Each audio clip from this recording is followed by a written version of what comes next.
presentar y que nos van a ofrecer una perspectiva de la normativa española desde 3 puntos de vista. Van a decirnos de dónde venimos, van a analizar los proyectos en los que estamos trabajando y finalmente van a señalar, ahora ya sí, a dónde queremos llegar. En este sentido, podemos señalar que la perspectiva de género en el ordenamiento jurídico español se ha incorporado en un momento relativamente reciente.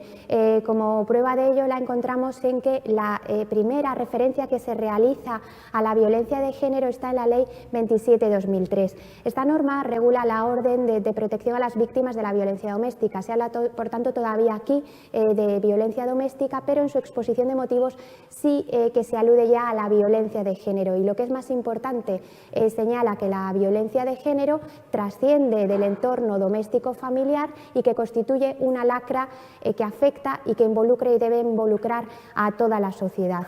Esta norma nos pone, por tanto, de manifiesto que los análisis que se estaban realizando en el feminismo sobre determinados conceptos como la violencia, como el patriarcado y más concretamente la violencia de género, estaban siendo analizadas desde perspectivas ajenas a la propiamente jurídica, pero que deben y tienen que ser incorporadas al derecho para que, como han señalado los ponentes de la anterior mesa, podamos lograr que el principio de igualdad que proclama formal y solemnemente la Constitución sea, por tanto, una igualdad plena y efectiva. Y para darnos una buena muestra de todo ello, paso seguidamente a presentar a los 3 ponentes que nos van a ilustrar seguro con mucho mayor rigor y precisión y de una manera muy interesante pues estos nuevos retos que se ofrecen a la justicia en materia de igualdad.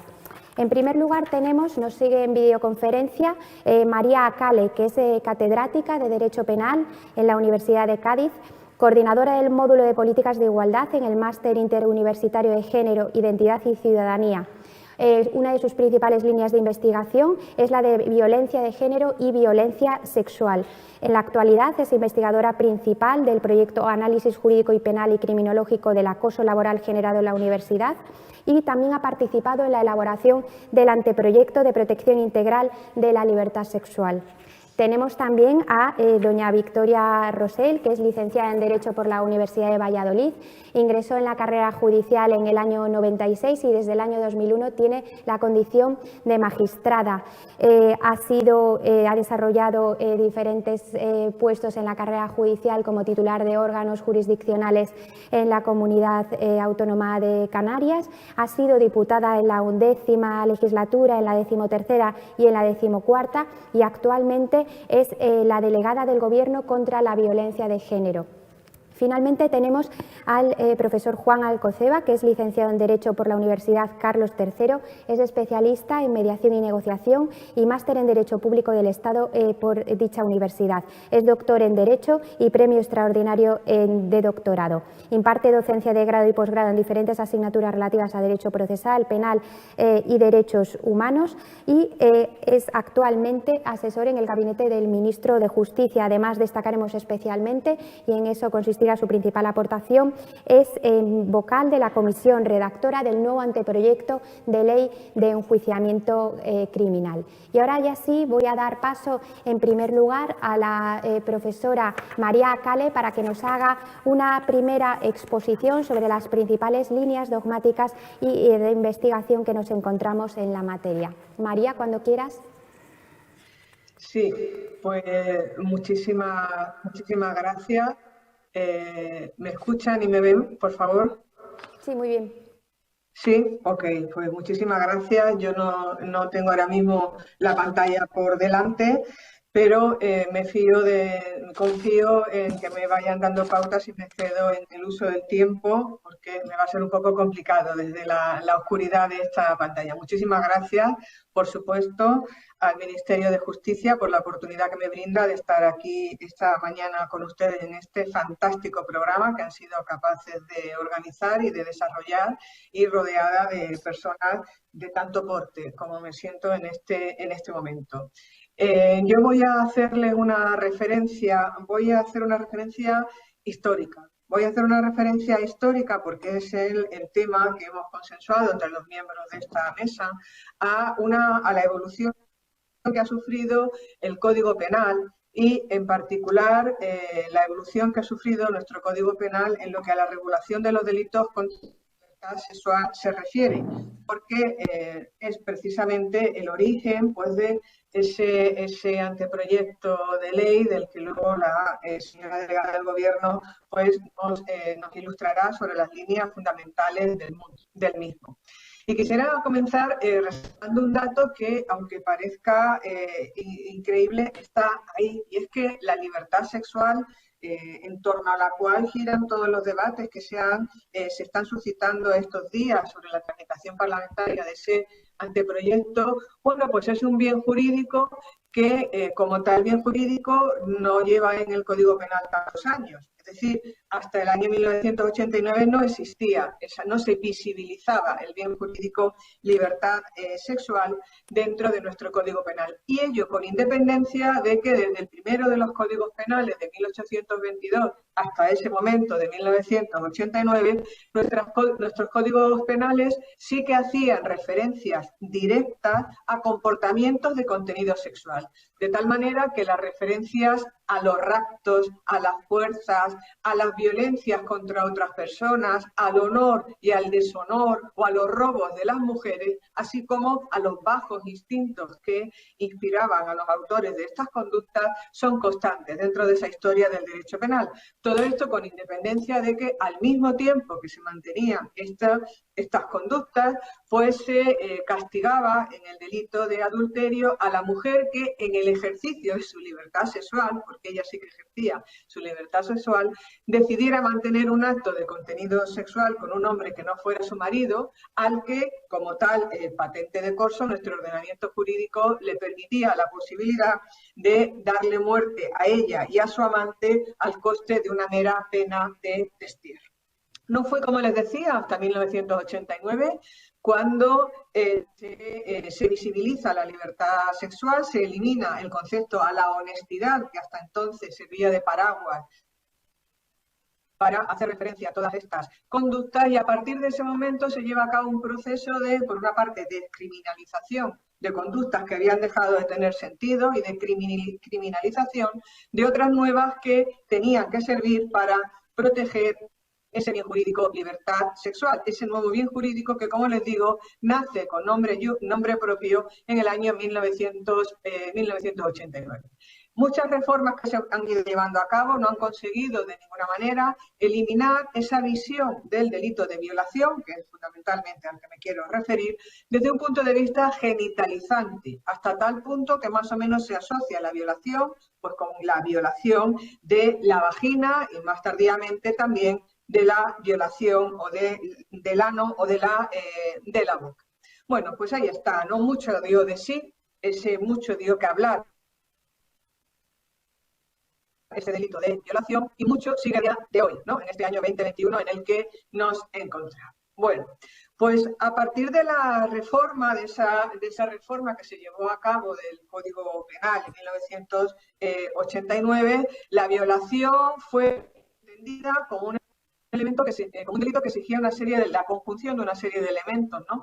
Un sujeto activo de sexo masculino, un sujeto pasivo de sexo femenino, la realización de un acto de penetración vaginal y el empleo de fuerza, más antiguamente, ¿verdad? Fuerza o de intimidación. Asimismo, se consideraba constitutivo de un delito de violación mantener el acceso carnal con un menor de 12 años, con una menor de 12 años o con una persona privada de razón o de sentido. El resto de accesos carnales, y cuando no se dieran estos requisitos establecidos por la legislación, daban lugar a que la conducta fuera castigada como un mero abuso deshonesto, que ya aparece ahí el antecedente de nuestro actual delito de abuso sexual, un abuso deshonesto que desde el primer momento se convirtió en un verdadero cajón de donde iban a parar aquellas conductas, ¿verdad? Aquellas conductas que por defecto, por decisión legislativa, no cabían dentro del concepto de violación. Si miramos la definición del verbo típico que se empleaba entonces, yacer, con la definición que del mismo hace nuestro diccionario de la lengua de la Real Academia, podemos ver cómo yacer se define como tener trato carnal con alguien. Es decir, la reducción por parte de nuestras distintas leyes penales hasta bien entrado, ¿no?, el siglo XX, a que el sujeto pasivo de estos delitos tuviera que ser una mujer, era una decisión puramente del legislador. Era una decisión política criminal, poniendo de manifiesto que cuando se castigaba más duramente ese acceso carnal vía vaginal era precisamente pues porque tras el acceso vía vaginal podían producirse unas consecuencias que podían generar un embarazo y la carga, ¿verdad?, que suponía para la familia de la mujer que había sufrido ese tipo de atentado. Bueno, en común, las distintas modalidades de violación a las que acabo de hacerle referencia, pues tenían el hecho de que nuestro legislador consideraba que existía la misma cantidad de injusto cuando se empleaba esos medios típicos, violencia o fuerza, ¿verdad?, intimidación, o se realizaba el acto de contenido sexual con un menor de 12 años, o con una persona que estuviera privada de razón o de sentido. En común tenían todos ellos que para nuestro legislador había un atentado contra la libertad sexual.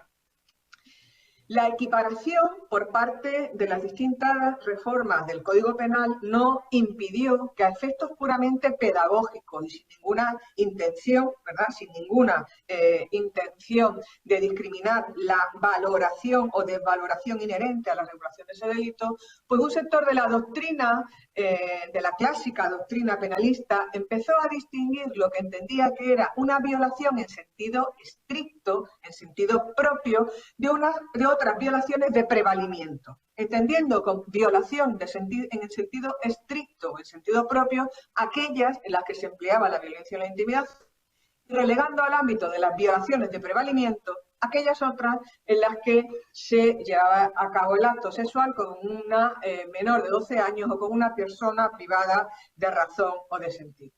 Pero como sabemos, las leyes no solamente dicen lo que dicen, sino dicen cosas que no están escritas en esas leyes, ¿no? Y a partir de este momento en el que empieza a identificarse este nuevo bien jurídico, renace un debate en sede jurisprudencial en virtud del cual la jurisprudencia empieza a someter a prueba un elemento que casi que podemos decir que es un elemento diabólico, ¿no? Y es que se empieza a someter a juicio pues la resistencia puesta por parte de la víctima para constatar la existencia de un atentado contra su honestidad, entendiendo que si la víctima no se resistía, pues no se trataba, por tanto, de una víctima honesta y su protección decaía considerablemente a los efectos de estos delitos.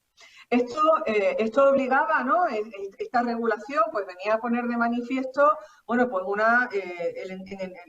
el imaginario colectivo, ¿verdad?, la opinión que la sociedad mayoritaria tenía de las mujeres, que venían obligadas socialmente a mantener su virginidad, a protegerla a capa y espada, ¿verdad?, a oponer a un acto de contenido sexual demandado incluso por su propio marido en el lecho nupcial, a los efectos de que él, el marido, consiguiera el yacimiento venciendo esa resistencia opuesta por parte de la mujer, ¿no? De ahí que la doctrina de la época, y es muy bonito de leer, si no fuera porque esto es verdad, no es novela, se ha parado a analizar la vis gratia puellis, ¿verdad?, en un imaginario colectivo en el que las mujeres que no defendían su virginidad no eran dignas de un matrimonio que abría las puertas al sexo honesto y al sexo dirigido a engendrar unos hijos y crear una familia. Este es el origen de la suprema importancia que se ha concedido históricamente a los elementos de la fuerza, de la violencia y de la intimidación, y que, bueno, pues ha venido a prolongarla hasta el momento de que en el propio cortejo nupcial, ¿verdad?, pues era necesario que la mujer opusiera esa resistencia. Claro que desde esta perspectiva, en el ámbito penal, ¿no?, pues había personas que habían sido acusadas de cometer un delito contra la libertad sexual y alegaban en su defensa que no sabían si esa resistencia opuesta por la mujeres a mantener el acto de contenido sexual era una resistencia verdadera o si no era más que una mera defensa teatral de su honra a la que se venía siendo obligada pues en ese imaginario colectivo que, como decíamos, le exige un papel puramente residual a las mujeres, un papel de objeto sexual más que de sujeto activo del mismo. Creo que voy mal de tiempo y voy a avanzar en torno a una cuestión que quería analizar, y es que esa concepción de la libertad sexual vista desde el punto de vista de la honestidad, ¿no? Vista desde ese punto de vista de la honestidad, llevaba aparejado además muchas consecuencias en el ámbito de la autoría, en el ámbito de la identificación de los sujetos responsables. En la medida en que no existía un bien jurídico con entidad propia, libertad sexual, que tuviera la entidad para soportar el análisis de la figura delictiva, pues se volcaba la atención sobre el autor. De ahí que pronto se recurrió a una categoría dogmática, que es la categoría dogmática de los delitos de propia mano, que, si me permiten, podemos traducir en este caso como delitos de propio pene directamente, en la medida en que la jurisprudencia venía entendiendo que, a pesar de que la modalidad de delito de violación con el empleo de violencia o intimidación o de fuerza o intimidación era un delito complejo que exigía la realización de varios actos, sujeto activo del delito de violación tenía que ser la persona, el hombre, ¿no? El hombre que realizara el acto de contenido sexual, rompiendo de esta manera, poniendo en orden los distintos elementos del delito de violación. Por una parte, el acto de contenido sexual, y por otra parte, los distintos elementos típicos de la fuerza o la intimidación o de la violencia en épocas más tempranas. Los delitos, perdona, es que me están diciendo que tenemos... no pueden entenderse, por tanto, María. Los delitos de violación no pueden entenderse si no se tienen en consideración, al margen de las consideraciones intrínsecas que se pueden hacer respecto a ellos, perdón, ¿hay algún problema? Sí, no, que me están diciendo que como tenemos que dar paso a, si no nos quedamos sin tiempo para que puedan formular preguntas los asistentes, que me piden que sea estricta en los tiempos y nos estamos yendo un poco. Muy bien, pues si me permiten, sí. Concluyo allí, pero permítanme decir una cuestión, que probablemente en ese momento en el que se identifica, por una parte, la violencia o la intimidación y, por otra parte, el acto de contenido sexual que lleva a cabo la penetración, ¿verdad? Se dejó de visibilizar una cuestión que, desde mi punto de vista, es muy importante, y es que la mayor violencia que supone el delito de violación es el someter a la víctima, sin su consentimiento, a un acto de contenido sexual. El hecho de que a esa violencia propia del acto sexual sin consentimiento se le sumara a posteriori la violencia instrumental que exigían las leyes penales es lo que ha venido a determinar, porque hemos llegado al día de hoy a una situación en la que tenemos unos delitos que hay una propuesta de reforma de los mismos, ¿verdad? Hay una propuesta de reforma de los mismos que van a incidir precisamente en esta cuestión a la que yo quería hacer referencia, en este origen, ¿verdad? En este origen concreto de la regulación, y es que la visibilización de la violencia o intimidación como elementos instrumentales para atentar contra la libertad sexual impidió ver la propia violencia, la violencia que arrastra el someter a una persona sin su consentimiento a la realización de un acto de contenido sexual. Perdón si me he prolongado. Mira, pasamos ya a hacer una pregunta que engarce ya directamente con la intervención de la delegada del Gobierno para ajustarnos un poco a los tiempos que teníamos previstos. Y una vez que has desarrollado toda la explicación de la configuración de los delitos sexuales en el Código Penal hasta el 95, nos preguntamos si el anteproyecto de Ley Orgánica de Protección Integral de Libertad Sexual supone un cambio radical en la historia de nuestro derecho penal de los delitos sexuales. Es una pregunta para la profesora María Cale, todavía. Gracias. Bueno, yo creo que no. ¿eh? Yo creo que no supone ese cambio radical, ni muchísimo menos. Significa un paso adelante. El análisis retrospectivo que en parte he podido realizar en esta intervención, creo que que he querido incidir precisamente en cuáles son los orígenes de la controversia. He querido incidir en el hecho de que el delito de abuso sexual, como tal delito de abuso sexual, tiene una antigüedad en nuestro Código Penal desde 1995, que ni siquiera pertenece a la trayectoria legislativa de nuestros códigos penales. Y lo único que se da en este caso, con el anteproyecto que se pone por delante, pues yo creo que es un paso adelante. Yo creo que se da un paso adelante que ni siquiera, por supuesto, es el paso más importante que se ha dado en todos los códigos penales que componen, ¿no?, la época de la codificación penal española. Basta pensar pues, que en los pasitos que hemos ido dando hasta llegar a este momento, incluso legales, jurisprudenciales y doctrinales, bueno, muy antiguo, un poco rancio, ¿verdad?, que admitían sin muchas dudas la necesidad de que los sujetos activos y pasivos de estos delitos fueran hombres y mujeres respectivamente, la constatación de la resistencia de la víctima si es que ésta quería ser considerada honesta a los efectos de estos delitos, la consideración de estos delitos como delitos de propia mano o delitos de propio pene, la argumentación de la vis gratia puellis como una vía para eximir de responsabilidad criminal al autor. En definitiva, creo que el contenido que presenta este anteproyecto nos pone en una sociedad del siglo XXI que adapta su legislación a todo el contenido del Convenio de Estambul, al que no se ha podido hacer, yo no he podido hacer ni la más mínima referencia, al Pacto de Estado del año 2017, y que lo único que intenta es luchar contra una modalidad de violencia cuyos autores, bueno, no sé, ¿no?, pero intentan beneficiarse de todos los resquicios que ofrece nuestro Código Penal, ¿no?, en beneficio personal. Entonces creo que se puede normalizar en esta línea de evolución de la protección del bien jurídico y libertad sexual la reforma anunciada de los delitos sexuales. Gracias. Gracias, María. Pues vamos a dar la palabra a la delegada del Gobierno, doña Victoria Rosell, para que nos exponga las líneas maestras de la reforma del anteproyecto de Ley Orgánica de Protección Integral de Libertad Sexual. Hola, pues muchísimas gracias. Espero que me oigáis y se me vea también bien. Bueno, quería dar las gracias al Ministerio de Justicia por organizar estas jornadas de justicia e igualdad, y la verdad es que es un placer compartir mesa con María Cale y con Juan Alcoceba, y también con Paula Novo, por supuesto, la moderadora y secretaria general técnica del Ministerio de Justicia.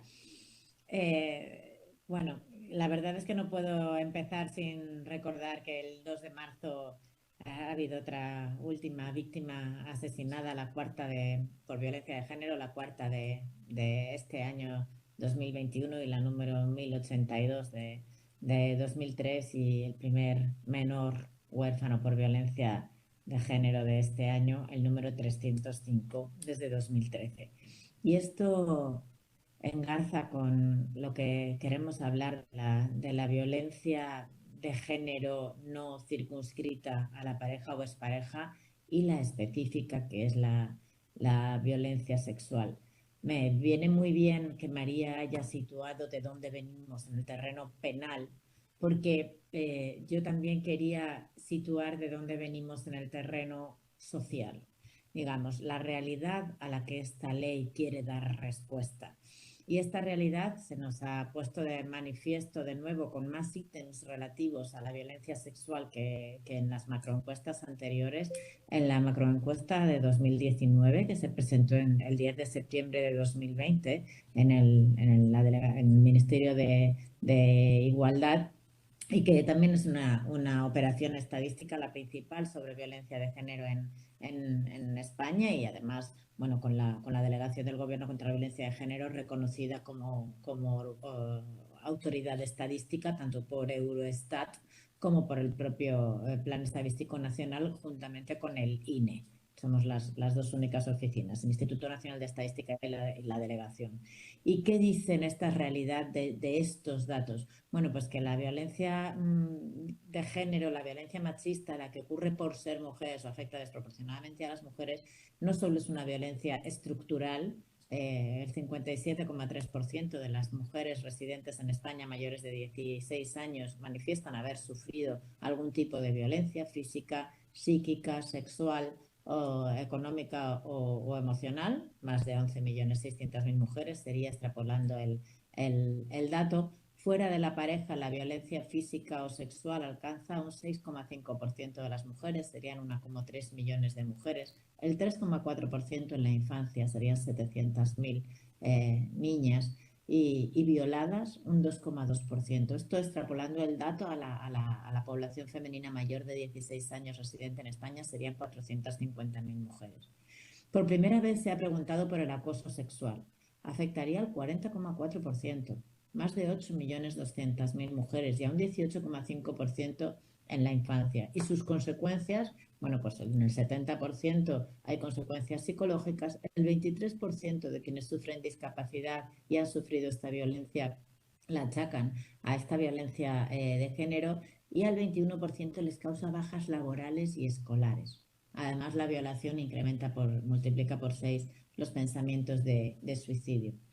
No solo es una violencia estructural, es una violencia desconocida, incluso para los operadores jurídicos. Y entiéndanme bien a lo que me refiero, a que es una violencia estereotipada, sobre la cual bueno, pues proyectamos nuestros prejuicios, que son previos a los juicios y que quizás bueno, pues estropean el juicio, ¿no? Lo interfieren. ¿Por qué digo esto? Bueno, respecto de los agresores, el 98,6% serían hombres, para las mujeres que han sufrido cualquier tipo de violencia sexual, pero fíjense, el 60% son conocidos en toda la violencia sexual, un 21,6% familiares y un 49% otro tipo de conocidos, pero en la violación el 81,2% son conocidos, solo el 18,8% desconocidos.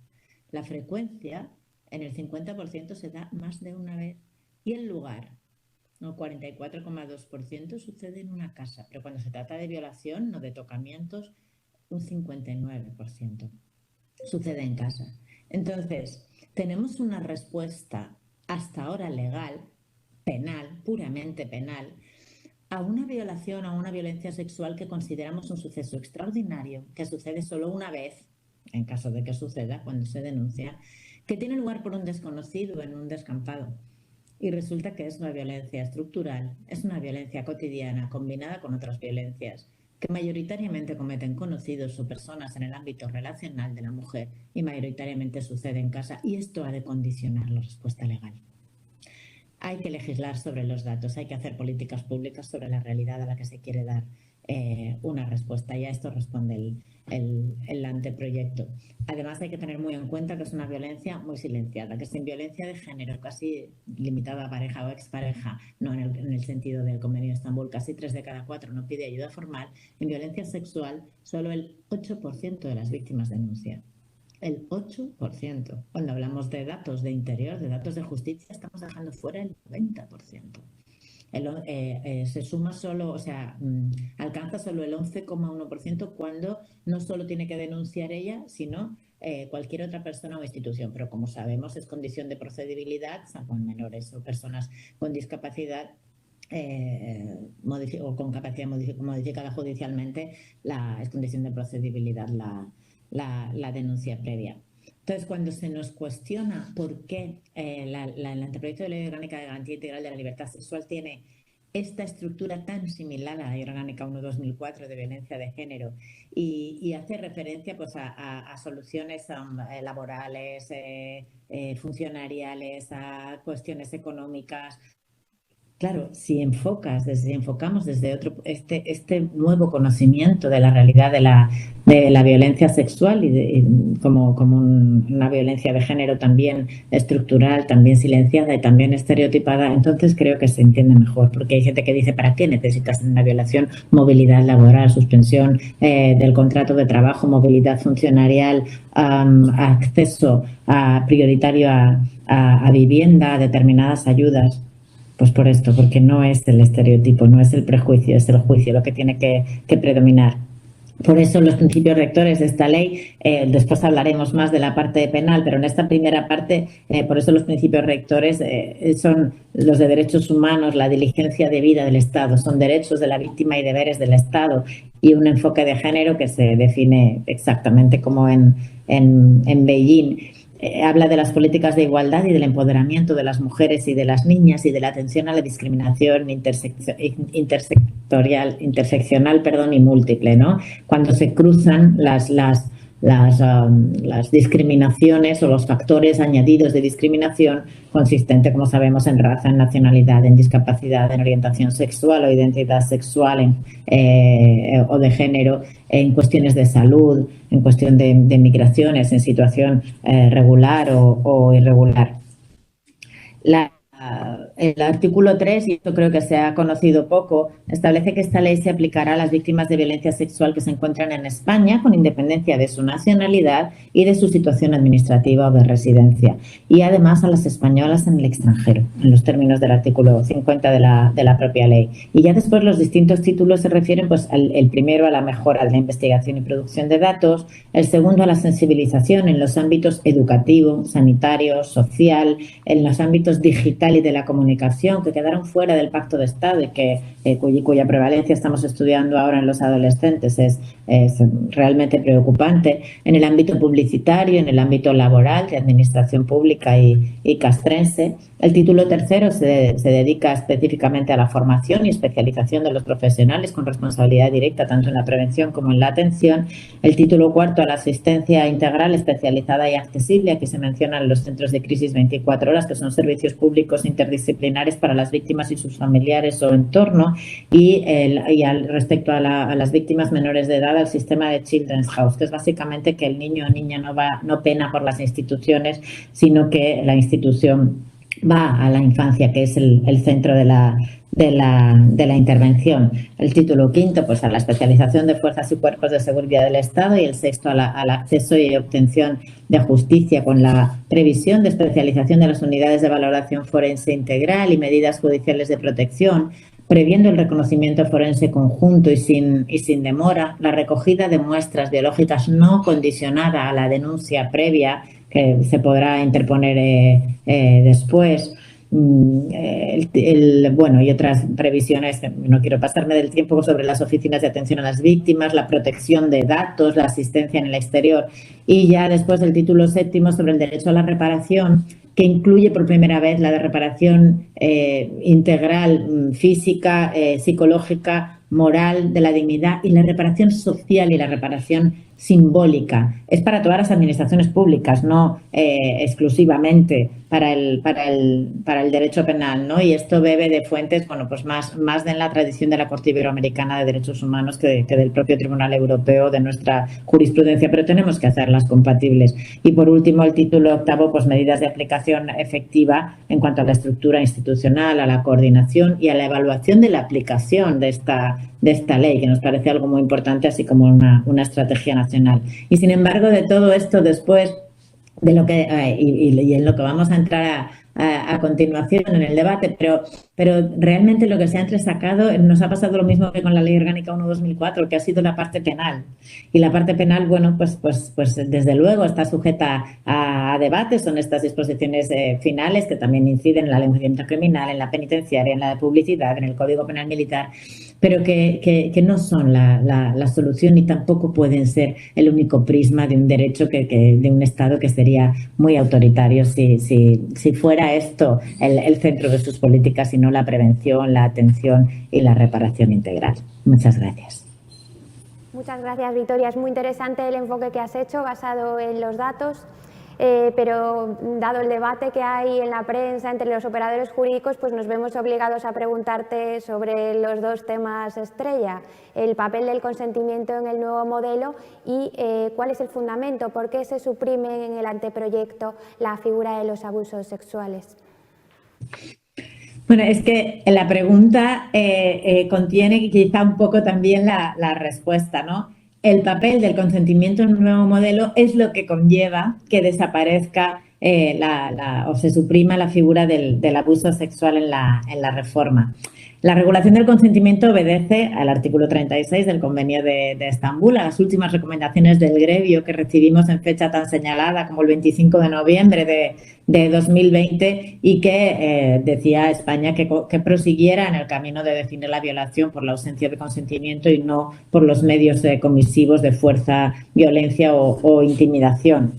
Es plantearnos, engarzando también con la exposición que hacía María Cale, con una tradición que nos indica que el hombre tiene derecho de acceso al cuerpo de las mujeres y las mujeres, conforme a la teoría del veto, ponen un límite al deseo de los hombres, ese no, o cambiar de paradigma hacia un consentimiento libre de las dos personas que quieren tener esa relación sexual, ¿no?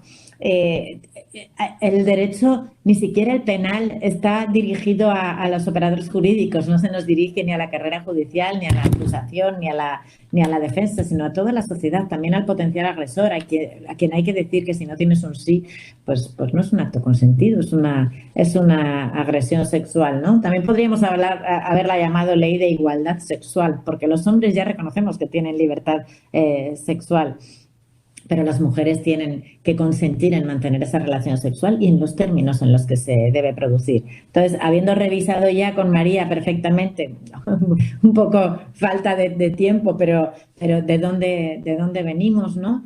El consentimiento significa que será agresión sexual, atentar contra la libertad sexual de otra persona sin su consentimiento, que se define en el 178.1. Es verdad que con una doble negación, que podría suprimirse, pero que nos parece importante porque dice sin consentimiento, pues no existiría consentimiento. ¿Cuándo? Pero bueno, esto ha sido muy, muy criticado.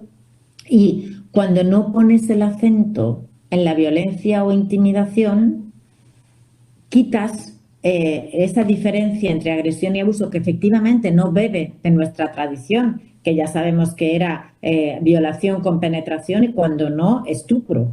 Y luego ya abusos en el Código Penal del 95, bueno, del 89 y del 95. Y el abuso, además, cuando se trata de un consentimiento viciado, nos indica mucho, incluso etimológicamente, a la mujer de nuevo como objeto del derecho, no como sujeto del derecho. El abuso no deja de ser un uso excesivo o indebido. Se abusa de las cosas, pero de las personas no. Las mujeres somos sujetos de derecho, ¿no? Entonces, la estructura luego no varía tanto una vez que se comprende y se aprehende esto, como nos varió a quienes ya habíamos estudiado el Código Penal en 1995, dividirlo todo, ¿no?, en los medios comisivos. Bueno, pues una vez que el consentimiento es en el centro y esto es lo que define la agresión, el 178.2 dice que en todo caso se considerará agresión sexual cuando haya violencia, intimidación, abuso de superioridad o vulnerabilidad y sobre personas privadas de sentido o de cuya situación mental se abusara o víctimas que tuvieran anulada su voluntad. El 178.3 contiene una posibilidad de rebaja de pena importante en cuanto a la menor entidad del hecho. Esto ha sido muy criticado, porque, en fin, la misma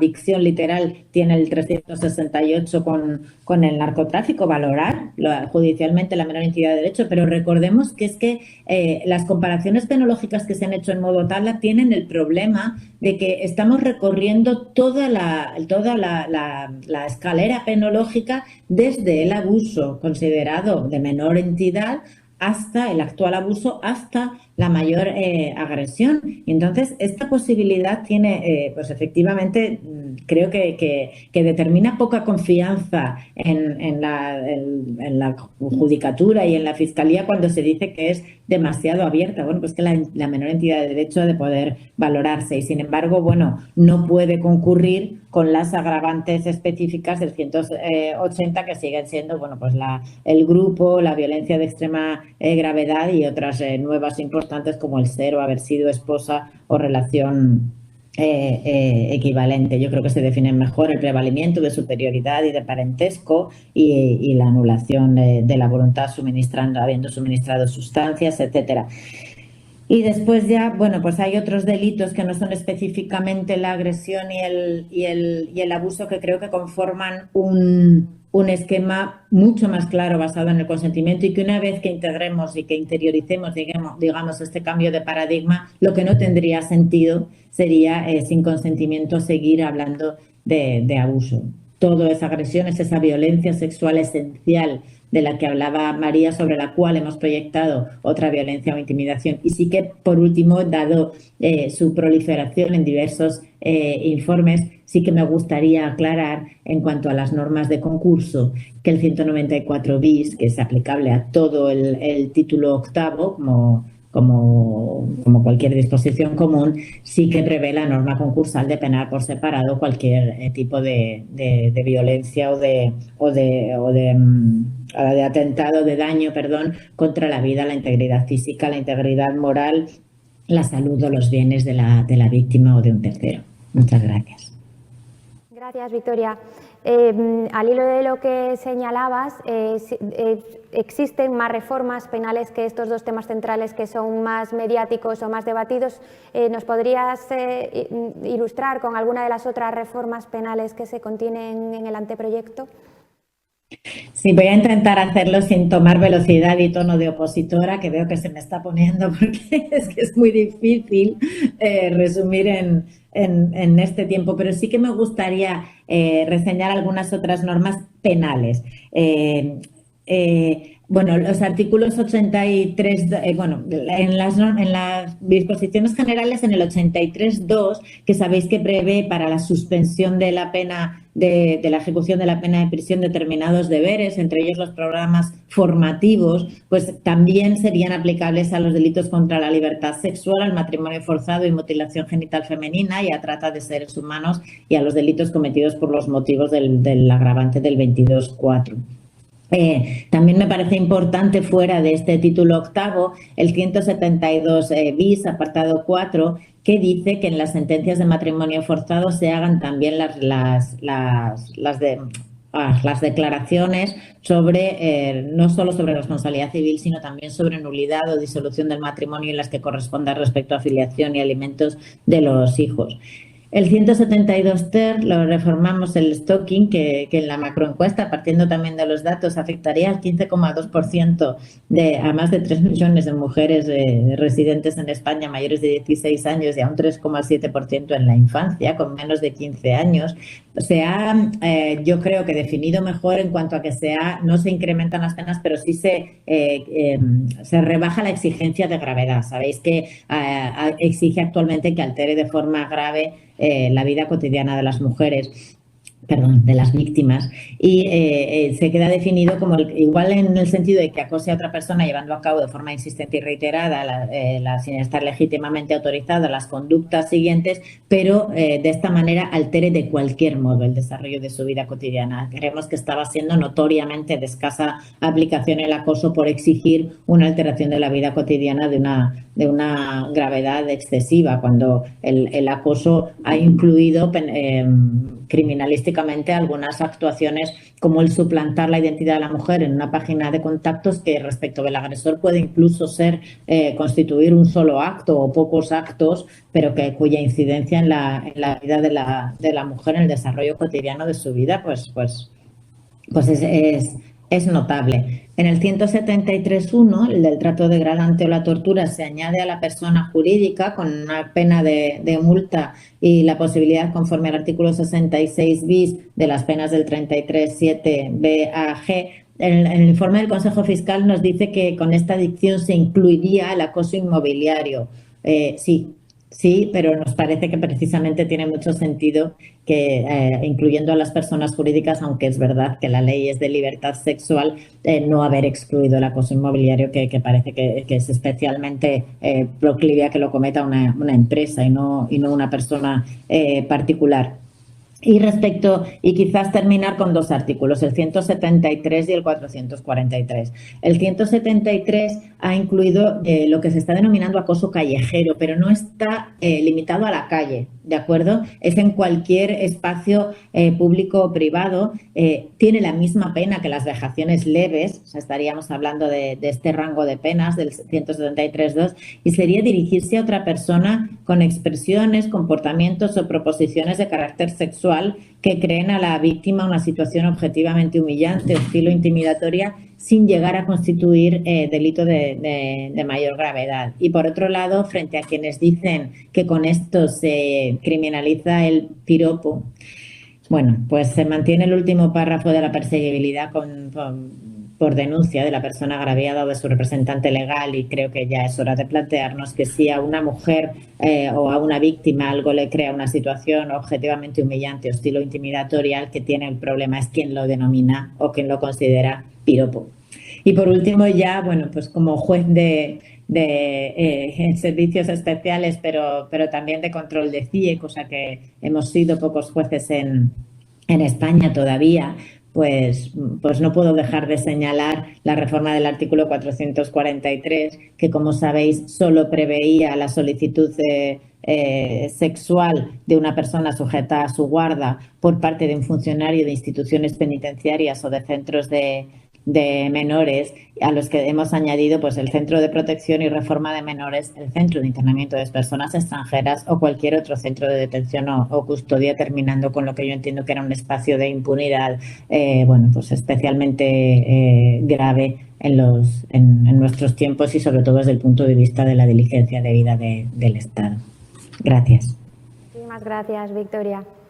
Pues ahora, una vez de que Victoria y María han expuesto la parte sustantiva de los delitos en esta materia, el profesor Juan Alcoceba nos va a pasar a exponer la proyección procesal y las cuestiones procesales pendientes que existen en la materia. Te doy la palabra cuando quieras. Muy bien, pues muchas gracias. Como no puede ser de otro modo, mis primeras palabras tienen que ser de agradecimiento a los organizadores y organizadoras de estas jornadas por haber contado conmigo, cosa que me halaga especialmente, y de agradecimiento también a Paula, nuestra secretaria general técnica y excelente compañera, por esa introducción tan amable que ha hecho. Para mí es todo un honor, desde luego, participar y compartir mesa, aunque sea mesa telemática, con dos figuras pues tan cualificadas del mundo de la academia y de la comunidad jurídica como las que voy a compartirla. Y de hecho, su ponencia, que me ha parecido excelente, me sirve mucho para ubicar esa cuestión procesal que al final es la que se me pide y la que yo encantado trataré de abordar, desde una misma óptica de la que ellas han tratado la cuestión, es decir, explicando brevemente de dónde venimos y a partir de esos antecedentes exponiendo en qué momento estamos. Lo haré, no obstante, sin entrar a desgranar el contenido de las grandes reformas procesales que tanto la Ley Orgánica de Garantía Integral de la Libertad Sexual como la nueva Ley de Enjuiciamiento Criminal traen, porque, bueno, por razón de su extensión, parece inadecuado abordarlas de forma exhaustiva. Me referiré, por tanto, sobre todo, tal y como se ha hecho también en las intervenciones precedentes, a los fundamentos, sobre todo, y a los fenómenos sociales que han propulsado estas reformas y en las que traen base. En esencia, y para meterme ya en harina, por así decirlo, quiero comenzar diciendo que en lo que respecta al plano procesal, al menos en materia de violencia sexual, estamos donde estamos porque venimos de donde venimos, y soy plenamente consciente de que lo que acabo de decir es una tautología, pero sin embargo me parece muy importante remarcarlo como punto de partida. ¿Por qué? Porque en realidad estamos actualmente, y gracias a los movimientos feministas y a los estudios de género, viviendo una profunda transformación, tan profunda como necesaria en mi opinión, del el conocimiento y comprensión que tenemos sobre las violencias sexuales. Una prueba evidente de ello son las ponencias que se han realizado previamente a mi intervención. Pero más allá de ese giro dogmático, de esa concepción teórica de los delitos de violencia sexual, creo que sobre todo a nivel social estamos experimentando una auténtica toma de conciencia, y una toma de conciencia que recae especialmente en la figura de las víctimas. Unas víctimas que, al igual que el fenómeno, tal y como describía previamente la delegada del Gobierno, también han sido invisibilizadas durante la mayor parte de la historia. Unas víctimas que, por supuesto, en su inmensa mayoría, como también se ha podido extraer de la intervención de la delegada, son esencialmente mujeres. Si nos dejamos llevar por la estadística judicial, pues tenemos un 95 a 96% de delitos contra la libertad sexual cometidos contra mujeres. Pues bien, como decía, es curioso que los delitos sexuales, si bien han cambiado a lo largo de la historia, como señalaba la catedrática María, siguen o han existido desde prácticamente los albores de la civilización humana. Es decir, que pese a cambiar de estructura típica o variar las penas, conceptos como la violación son prácticamente tan antiguos como la propia sexualidad. Sin embargo, la figura de la víctima, es decir, aquella persona sobre la que recae el delito, no parece que haya sido objeto de atención hasta hace muy poco por parte de las normas positivas. De hecho, pues si uno se pone a bucear en nuestro ordenamiento, incluso en el ordenamiento jurídico internacional, verá que más allá de la Directiva de 2012, más allá de Lanzarote, bueno, más allá de algunos convenios internacionales puntuales, las referencias a las víctimas no pasan del actual siglo. Esto es verdaderamente paradójico, porque al final revela que cuando los códigos penales punen esta serie de actuaciones o de conductas, las normas procesales desconocen las personas sobre las que recae la lesión del bien jurídico. ¿Del todo? No. En realidad sí que requieren a dichas víctimas en un esquema tradicional o clásico para que aporten verdad sobre los hechos. Es decir, se las da un tratamiento análogo al del resto de testigos. Se las ubica como una mera fuente de información. Esto, como digo, es de dónde venimos. Es un lugar en el que prácticamente hasta ayer, de forma figurada, obviamente, la víctima no tenía un papel diferenciable, la víctima de violencia sexual, me refiero, por supuesto, al de los otros participantes en el proceso, omitiéndose cualquier elemento subjetivo que no estuviera siempre en relación, por supuesto, con la determinación de la responsabilidad penal. Porque, bueno, no nos engañemos, en el sistema penal que actualmente tenemos es necesario establecer la concurrencia o ausencia de consentimiento para plantear la responsabilidad penal. No obstante, no quiero parecer alguien que desprecia totalmente el lugar de donde venimos. Venimos de un lugar que tiene, a mi forma de ver, luces y sombras. Si bien esa igualdad formal a la que aludirá diferentes autoras, de las que sobresale McKinnon, como insuficiente para garantizar que se palian los defectos de la desigualdad material propia de las sociedades en las que nos desarrollamos, si bien esa igualdad formal, por lo tanto, no puede considerarse como completa o suficiente, sí es verdad que ha propiciado grandes avances en lo que respecta a nuestro sistema jurídico y político. ¿Qué quiero decir? Pues quiero decir que obviamente los fundamentos de nuestro modelo de enjuiciamiento de corte ilustrado, liberal o como quiera llamarse, han sido netamente positivos para el avance de nuestra sociedad y por supuesto, evidencia de ello es que en su seno han madurado instituciones tan valiosas como pues las garantías o los derechos humanos de orden procesal. Es decir, que aquellas medidas que llevaron a superar un modelo procesal donde el poder punitivo se ejercía con total discrecionalidad siguen siendo igualmente necesarias. Siguen siendo necesarias porque, de un lado, protegen a quien es perseguido o acusado de abusos de poder, como pueden ser la tortura, y, por otro lado, además, reconducen el ejercicio del jus puniendi a un modelo mucho más humano de justicia.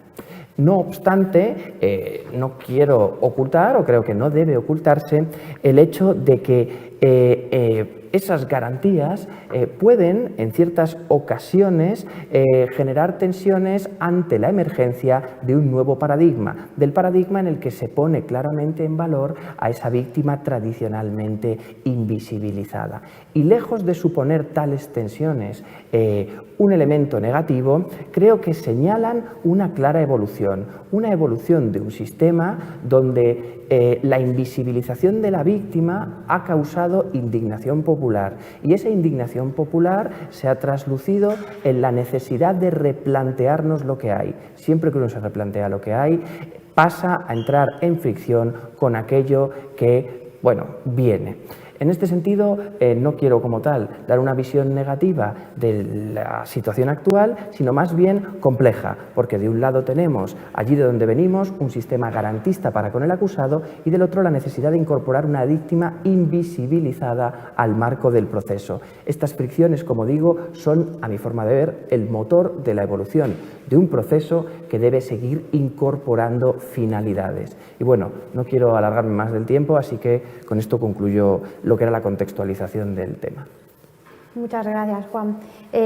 Conectando tu ponencia y tu perspectiva procesal con el anteproyecto del que somos coproponentes junto con Igualdad, nos interesaba que nos explicaras cómo concilian precisamente el anteproyecto de Ley Orgánica de Protección y la nueva Ley de Enjuiciamiento Criminal los dos paradigmas a los que has hecho referencia.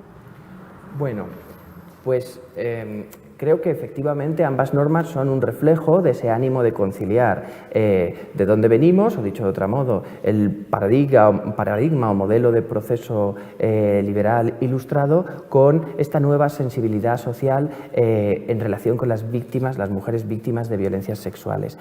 Concretamente, creo que ambas normas establecen dos vías para generar esa armonía o para entrar en esa forma de conciliación, que se pueden resumir en la regulación la normativización de ámbitos metaprocesales, pero que orbitan alrededor del proceso, es decir, la regulación de lo que podríamos denominar las lindes o los límites del proceso, y también la incorporación al mismo de un estatuto propio para la víctima de violencia o las víctimas de violencia sexual.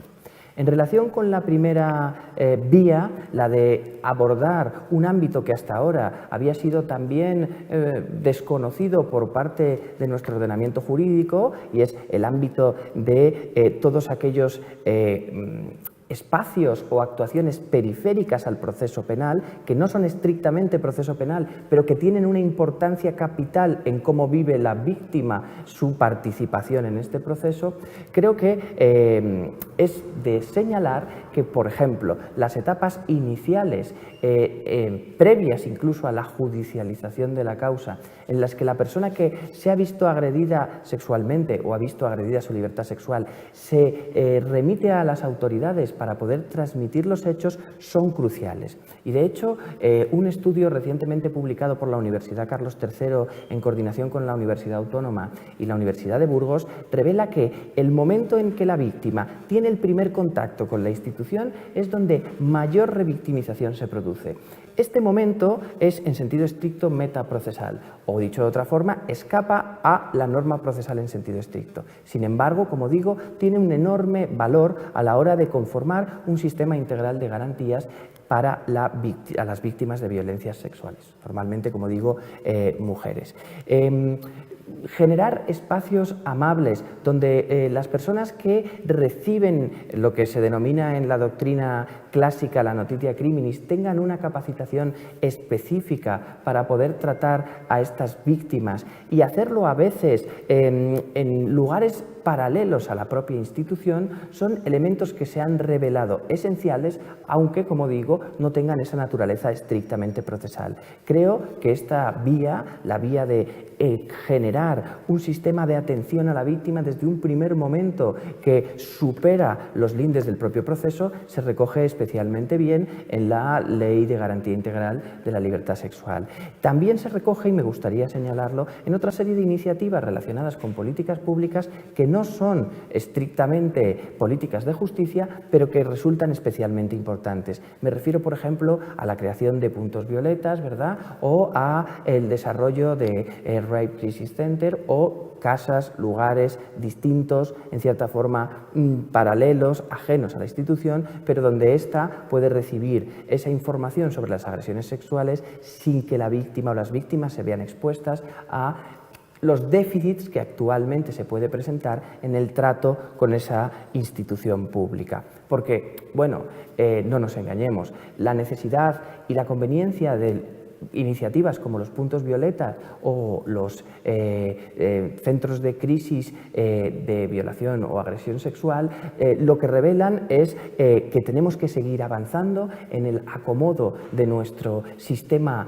jurídico y de nuestro sistema público de atención para poder adaptarlo a esas necesidades y a esa situación en la que se encuentran las víctimas de violencia sexual. Por último, y termino ya con la respuesta a la pregunta, en relación con lo que es estrictamente el proceso, creo que también ambas normas avanzan mucho al identificar dónde están los lugares donde más sufrimiento se causa a la víctima de violencia sexual.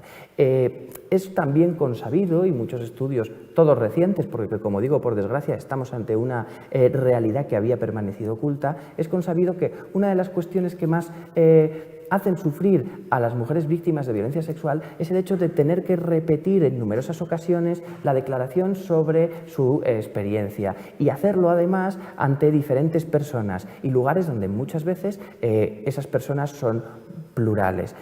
Así, ya una vez dentro del proceso, se debe, en la medida de lo posible, intentar minimizar el número de veces que se aboca a repetir la declaración a este tipo de víctimas, así como a intentar que en todo momento sean las mismas personas las que reciban dicha declaración. Todas estas medidas, como digo, tienen reflejo tanto en una como en otra norma. Existen otras múltiples cuestiones, como van desde la dispensa al deber de declarar hasta la forma de presentar denuncias sin necesidad de presencialidad de la propia víctima, que también aluden a esta tendencia. Una tendencia que, como digo, se puede identificar o resumir en la necesidad de establecer un estatuto especial y de carácter integral para las víctimas de violencia sexual.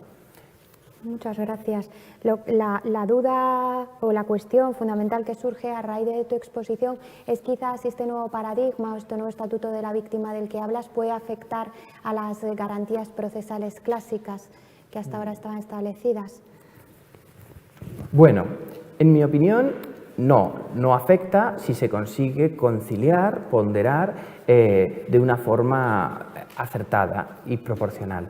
No obstante, más allá de la afectación concreta, que es un tema que el Tribunal Constitucional ya ha tratado en su jurisprudencia, ahora no de forma suficientemente reciente para acoger la nueva sensibilidad que nuestra sociedad proyecta sobre el tema, con lo cual creo que ese juicio de proporcionalidad se requiere de nuevo. Al margen de ese juicio de proporcionalidad, creo que también es importante introducir la idea de que el sistema penal, o más bien el proceso penal, ha ido a lo largo de la historia incorporando diferentes fines que no le eran propios en un inicio. Si bien el sistema punitivo en un principio y de forma original tiene una finalidad esencialmente preventiva, nadie puede negar que a través del influjo de las revoluciones liberales se incorpora también el debido proceso o el juicio justo como una finalidad en sí misma, y que en el siglo XX, tras la emergencia de los derechos humanos, a estas finalidades se sigue incorporando otra, que es la resocialización del delincuente. Pues bien, incorporar ahora la finalidad de proteger, respetar y amparar a la víctima es, a mi forma de ver, una tendencia natural en la evolución de este proceso. Y cada vez que se produce una incorporación de una nueva finalidad al proceso penal, pues claro que hay que realizar lo que se podría entender como renuncias. Obviamente, a la finalidad preventiva que se materializa en la persecución del delito y castigo al delincuente, le supone una cierta renuncia prescindir de, por ejemplo, ejemplo, la tortura para extraer una confesión o dejar de valorar aquellas pruebas obtenidas mediante vulneración de derechos fundamentales. Y sin embargo, hoy nadie duda que eso, en vez de ser una renuncia, es un avance en el respeto de los derechos humanos del sujeto pasivo del proceso. Pues bien, en el caso de la víctima creo que nos encontramos en una tesitura similar. Las víctimas de violencia sexual, por su especial condición, por el sufrimiento que les causa el hecho y también el contacto con la institución, son en sí mismas un valor que ha de tenerse en cuenta o ponderarse cuando se evalúan los diferentes intereses en juego en el marco del proceso penal. Y bueno, no quiero alargarme más. Muchas gracias. Ya para concluir, la panorámica que los tres excelentes ponentes habéis realizado sobre el ordenamiento jurídico español y su evolución y desarrollo desde esta perspectiva de género, me gustaría lanzaros a los tres una última pregunta, que es ¿cuáles son las perspectivas de futuro? ¿Hacia dónde creéis que nos dirigimos? Si queréis volver a intervenir por el orden inicial, hablarían María, Victoria y Juan. Muy bien. María. Ok, muchas gracias. Sí, ¿se oye, verdad? Sí.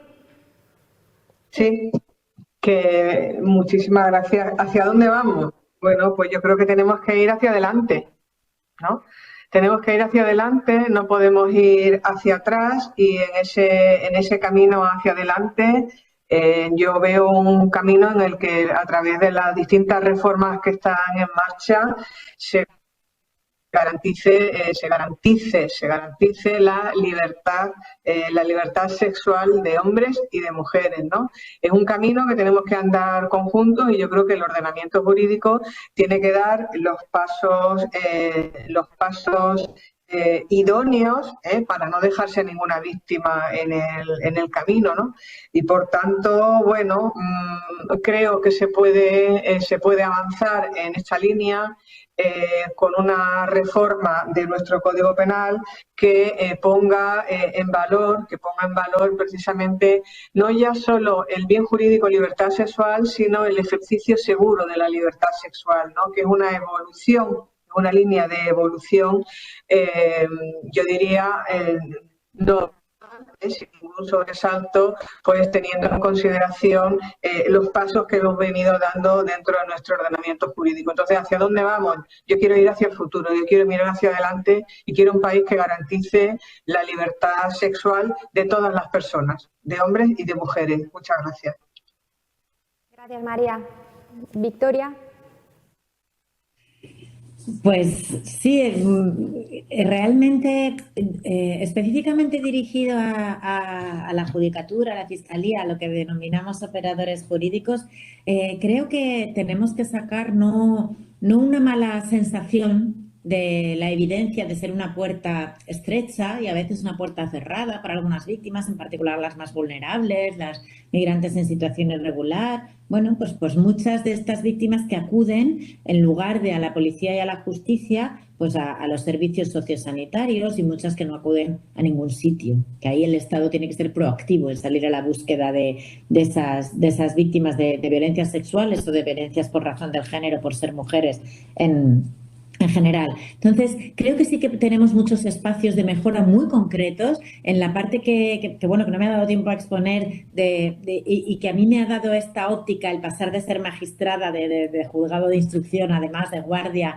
a pasar a la delegación del Gobierno contra la violencia de género, es todas las medidas de autonomía económica, de compatibilidad con las ayudas de la Ley 3595, con la RAI, con la Red Activa de Inserción del Real Decreto de 2006 y de muchas comunidades autónomas, con la indemnización, por supuesto, compatible con las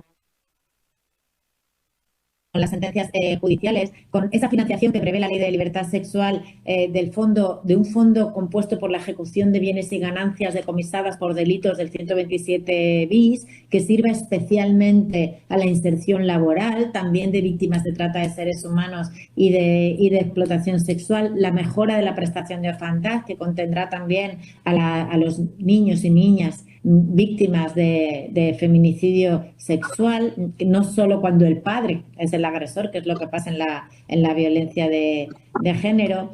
Toda esta estructura institucional también formamos parte, la Administración de Justicia, el Poder Judicial, el Ministerio Fiscal, los institutos de medicina legal. Entonces, creo que está en nuestras manos convertirnos en unos espacios, en unos servicios públicos más amables y más seguros para las víctimas y más formados. Esto nos lo pide el Convenio de Estambul, el informe Grevio constantemente, y creo que reconocemos sin ningún problema esta necesidad de formación.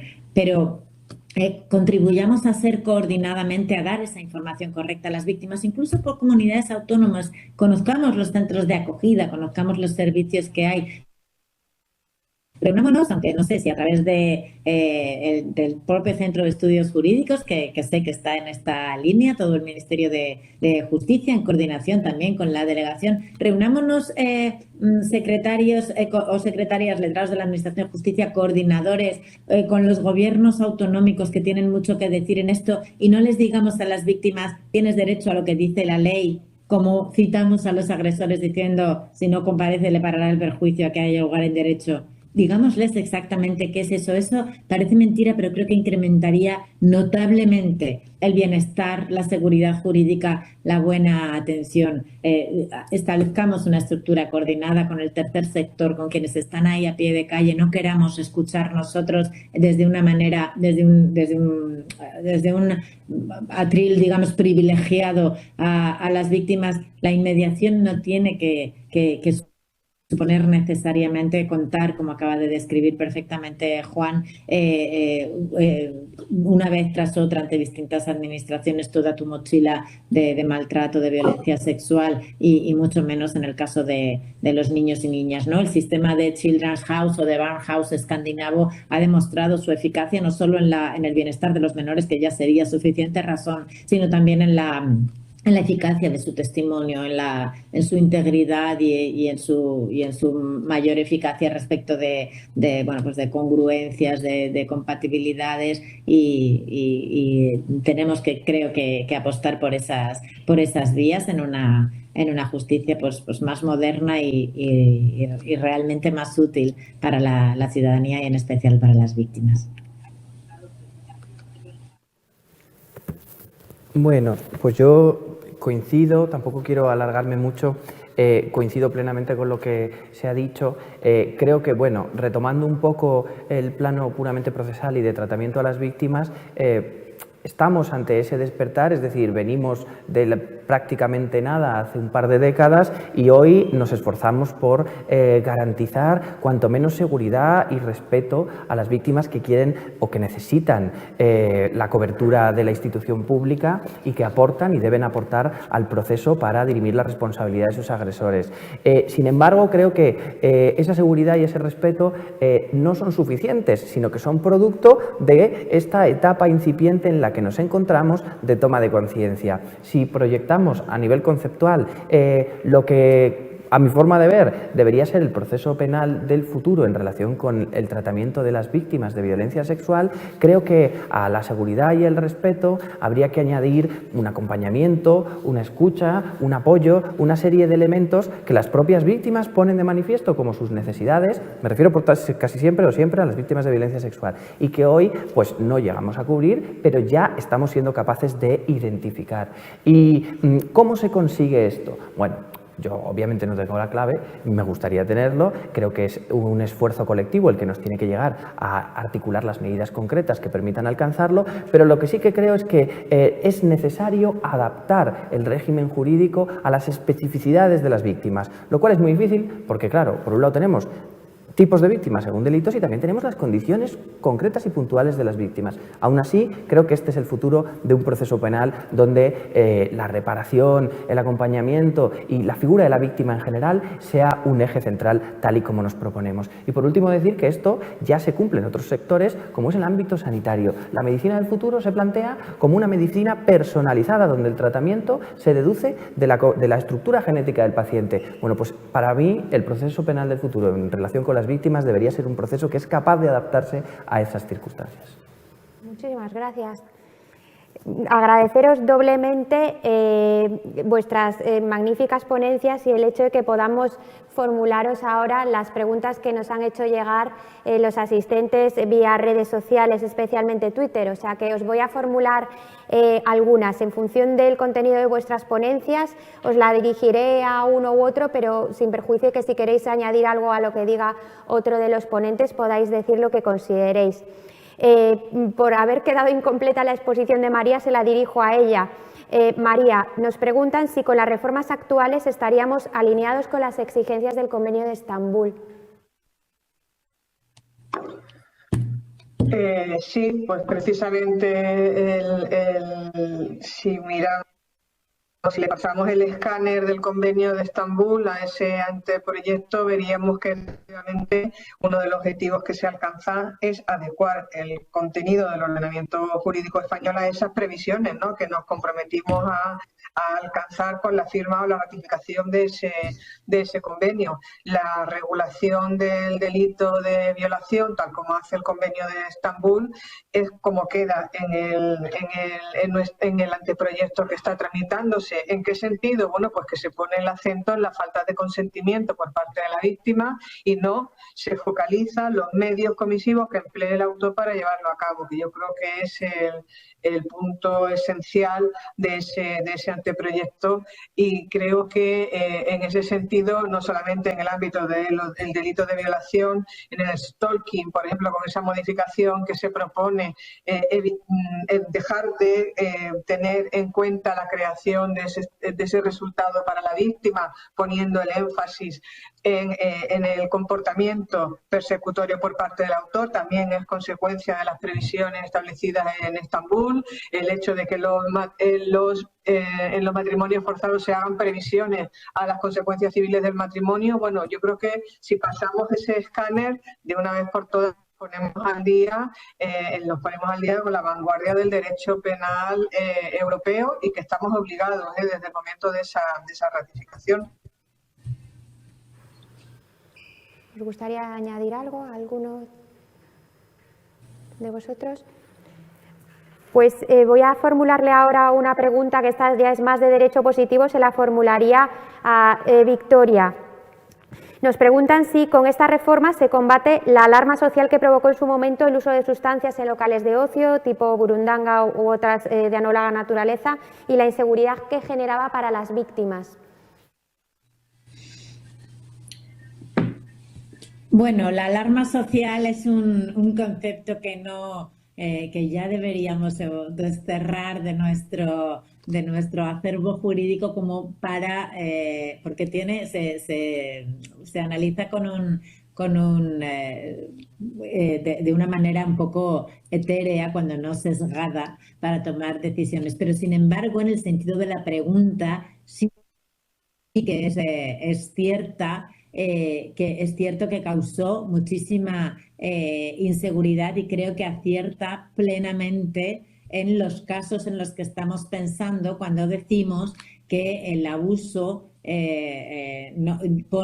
utiliza a las mujeres como objeto y no como sujeto de derechos, y precisamente este es un gran ejemplo del cambio de paradigma entre el no es no y el solo sí es sí.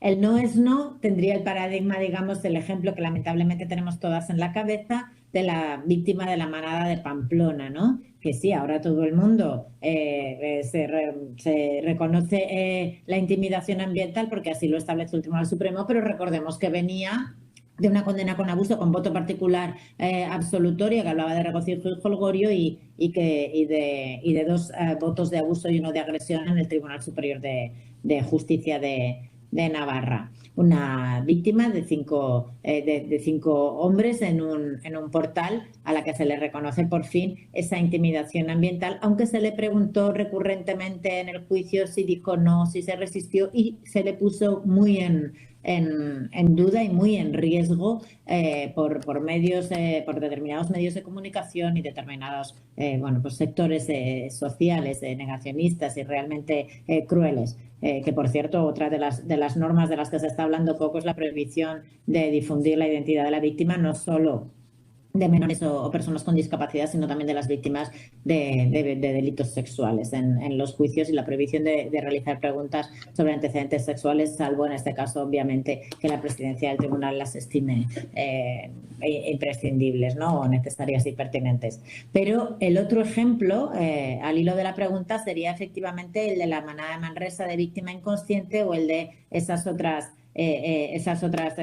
víctimas a las que se ha suministrado una sustancia de manera que no están en condiciones de decir no, pero evidentemente no han dicho sí, no han consentido esa relación sexual. Es quizás el mejor ejemplo, el que utiliza esta pregunta que nos llega por redes sociales, de la necesidad de avance y de la puesta en valor de ese consentimiento, que no es un veto que las mujeres ponemos a ese derecho o a ese deseo ilimitado de los hombres de acceder a los cuerpos de las mujeres, sino que esa facultad solo la abriría el mutuo consentimiento de dos personas libres e iguales. Muchas gracias. ¿Queréis añadir algo más? Pues voy a formular ahora una pregunta que quizás por la exposición que ha hecho Juan se adapte a lo que decía de un proceso personalizado a medida de la víctima. En este sentido, nos preguntan que si hay alguna perspectiva en alguna de las reformas en cuanto a las mujeres con discapacidad, que estarían sujetas a una doble condición. Bueno, en realidad la personalización a la que he querido aludir es sobre todo en relación con el tratamiento, por supuesto, no con la respuesta penal. En cualquier caso, creo que esa personalización en el tratamiento se tiene muy clara cuando se trata del acusado. Por ejemplo, en el nuevo anteproyecto de ley de enjuiciamiento criminal se establece un estatuto propio para las personas con discapacidad, actualmente dirigido a garantizar que accedan al proceso ejerciendo plenamente su derecho de defensa. Esta idea es extrapolable, como se deduce de la pregunta que planteas, también a las víctimas, a mi forma de ver. Pudiéndonos plantear si en realidad ese estatuto de las personas con discapacidad en el marco del proceso penal se debe ampliar indistintamente de la condición que ostenten dentro del proceso, sujeto pasivo, es decir, encausado o acusado, o no. Bueno, creo que por supuesto la ley orgánica de garantía integral de la libertad sexual, en su naturaleza de integral, también facilita, ya de cara expresamente a la víctima, ese acomodo, sobre todo de forma extraprocesal en este sentido. Pero vamos, contestando a tu pregunta, actualmente quizá sea un elemento muy interesante a desarrollar, que en el marco de la ley de enjuiciamiento criminal, del anteproyecto de ley de enjuiciamiento criminal, concretamente en el artículo 61, ya se prevé de forma completa para el acusado, y que puede preverse o es a valorar ampliarlo también a víctima o cualquier persona, incluso testigos, que puedan acceder al proceso. Pues al fin y al cabo, estos estatutos, al adaptar el proceso, el tratamiento procesal a la persona, son también eficientes en términos de pues permitir que aporten información de una forma más útil para la propia causa, etc. Muchas gracias. Nos preguntan también, para los tres ponentes, os pregunto si creéis que la reforma ha tenido en cuenta, aunque ya lo ha expuesto muy bien la delegada al principio de su exposición, si la reforma tiene en cuenta que las niñas y las mujeres son las principales víctimas de estos delitos que se proceden a reformar.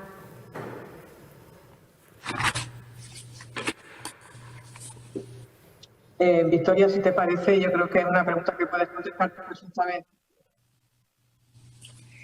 Pues sí, efectivamente, las mujeres y las niñas son muy mayoritariamente, desproporcionadamente, las víctimas de estos delitos, aunque la ley también ampararía a los niños, a la infancia víctima, que es el siguiente escalón victimológico, pero claro, la preponderancia, la prevalencia, mejor dicho, de estas víctimas es tan grande que efectivamente a ellas específicamente se dirige, y su objeto es la protección integral de libertad sexual de mujeres, niñas y niños, por ser las víctimas fundamentales de la violencia sexual. Y si me permitís, enlazando con la pregunta anterior, sí que contiene normas específicas de atención especializada y personalizada y específicamente a las víctimas con discapacidad. Es uno de los factores de discriminación interseccional y múltiple a los que se hace referencia en sus principios rectores, pero también hay un principio importante, tampoco he podido mencionar antes, que es el de accesibilidad. De acuerdo, entonces que todas las acciones y medidas que recoge esta ley es muy importante que la perspectiva de la accesibilidad universal, ¿no? Que sean comprensibles y practicables por todas las víctimas, de modo que los derechos que se reconocen se puedan hacer efectivos para víctimas con discapacidad y también, bueno, con otras limitaciones idiomáticas, culturales y también niñas y niños. Creo que este principio de accesibilidad universal es esencial dentro del proceso y, por supuesto, fuera del proceso, en toda la atención especializada y en todo el proceso de recuperación integral. Muchas gracias. Y finalmente, una última pregunta os voy a formular que sería más genérica. ¿Cómo se incorpora la perspectiva de género en la reforma?